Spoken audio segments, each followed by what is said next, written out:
नमस्कार मित्रांनो, श्री विनायक ज्योतिषच्या या भागात आपले सर्वांचे सहर्ष स्वागत आहे. मित्रांनो, आजच्या या भागात आपण मकर, कुंभ व मीन या 3 राशींवर गुरुग्रहाच्या भ्रमणाचा विचार करणार आहोत.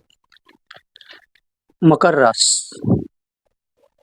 मित्रांनो, मकर राशीला गुरुग्रहाचे भ्रमण कर्क राशीतून म्हणजेच सप्तम स्थानातून होत आहे.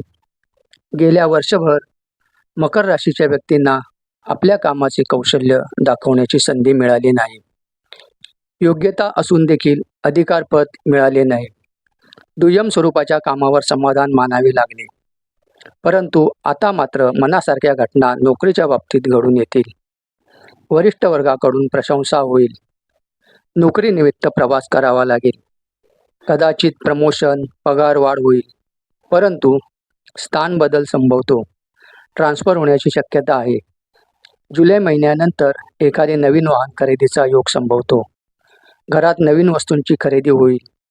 व्यवसायासाठी जागा, दुकान खरेदी करण्यासाठी उत्तम कालावधी आहे. प्रवासात होणाऱ्या दगदगीमुळे मानसिक थकवा, चिडचिडपणा वाढेल. ऑगस्ट-सप्टेंबर महिन्यात आरोग्याच्या तक्रारी उद्भवतील. व्यवसायात भागीदारी करू नये. वैवाहिक जोडीदाराच्या आरोग्याकडे लक्ष देणे आवश्यक आहे. कुंभ रास.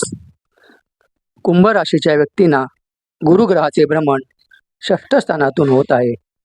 षष्ठ स्थानातील हे भ्रमण मित्र, आप्तेष्टांचे सहकार्य मिळवून देईल. कौटुंबिक सौख्य मात्र समाधानकारक लाभणार नाही. एखाद्या नवीन व्यवसायाची सुरुवात होईल. जमिनीचे व्यवहार मार्गी लागतील. प्रवासी कंपन्या, फळ बागायतदार, हॉटेल्स, खाद्यपदार्थ संबंधित व्यवसाय करणाऱ्या व्यक्तींसाठी उत्तम कालावधी आहे. फक्त व्यवहारात उधार उसनवारी ठेवू नये, अन्यथा नुकसान होण्याची शक्यता आहे.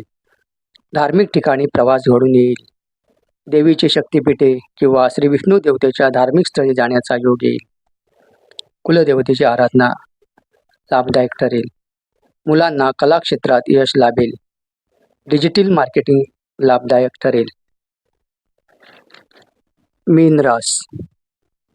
मीन राशीच्या व्यक्तींना गुरुग्रहाचे भ्रमण पंचम स्थानातून होत आहे. पंचम स्थान हे उपासना, आध्यात्मिक प्रगती दर्शवते. मीन राशीच्या व्यक्तींना हे भ्रमण विशेष लाभदायक ठरणार आहे. मुलांना शिक्षणात उत्तम यश लाभेल.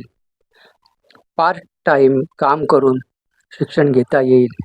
स्कॉलरशिप मिळेल. आरोग्याच्या बाबतीत मात्र सर्दी, कफ, वातविकार इत्यादीपासून त्रास संभवतो. नोकरीत मान प्रतिष्ठा लाभेल. स्वतःच्या मर्जीप्रमाणे काम करता येईल. दत्त अवतारांच्या दर्शनाचा लाभ होईल. स्वप्नात मार्गदर्शन होईल. धार्मिक ग्रंथांचे पारायण केले जाईल. शैक्षणिक स्वरूपाचे व्यवसाय लाभदायक ठरतील.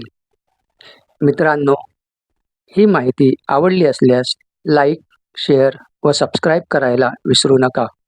धन्यवाद.